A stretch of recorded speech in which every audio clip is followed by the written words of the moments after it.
Sir Sikdar ভাই তো পুলিশের পিজন ভ্যান থেকে পালিয়েছে। কিসে? শিকদার পলাইছে? এই তাড়াতাড়ি উঠো এখান থেকে, এখান থেকে আমাদের চলে যেতে হবে, এখানে থাকা যাবে না। শিকদার ভাই জেল থেকে পালাইছে।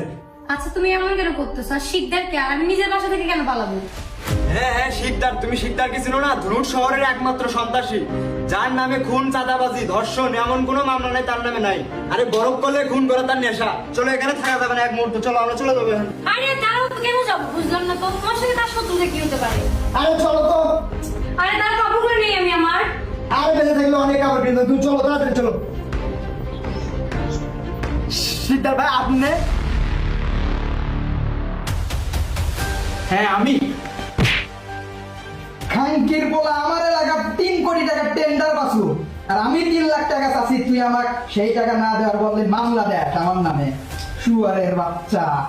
ভাই ভাই আমি সম্পূর্ণ টাকা পাইনি ভাই, আপনি মাফ করে দেন আমাকে ভাই। ভাই মাফ করে দেন ভাই, ভাই মাফ করে দেন।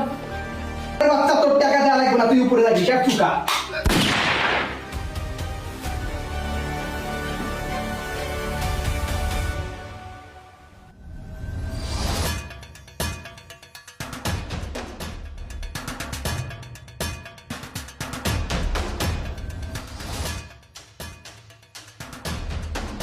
পুরো টাকা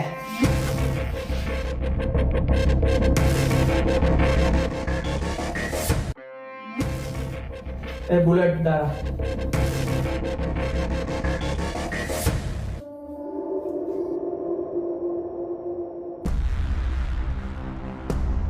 ভাবি কি সাবান দিছেন আপনি? সাবানের গন্ধ তো পুরো বাড়ি মোহ মোহ করতেছে। এ বুলেট